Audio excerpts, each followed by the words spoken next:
Ellerin elimde, gözün gözümde. Dilin kelime kesmir, gözün danışır.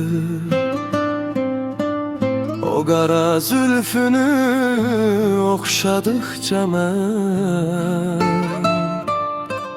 gözün xumarlanır, həzin danışır. Səninlə dönürəm cavanlığıma, təzələnir ruhum cismimdən daşır.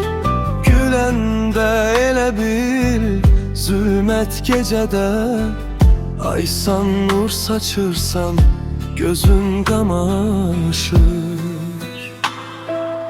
Ay gözü danışan gözəlim mənim, gözlərin ilhama gətirir məni. Səni vəsf etdikcə, əzizlədikcə yanağın qızarır, üzün danışır.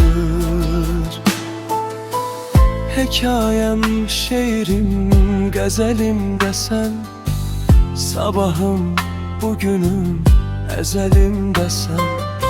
Gözləri danışan gözəlim desən, gözlərin yol çəkir, izin danışır. Ay gözü danışan gözəlim mənim, gözün seyr eyləyir, özün danışır. Ay gözü danışan gözəlim mənim, gözün seyr eyləyir, özün danışır.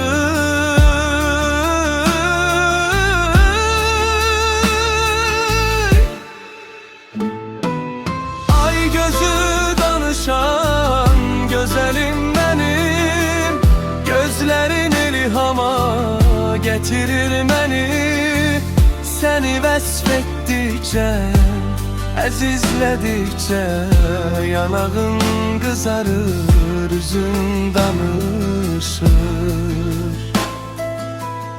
Ellerin elimde, gözün gözümde. Dilin kelime kesmir,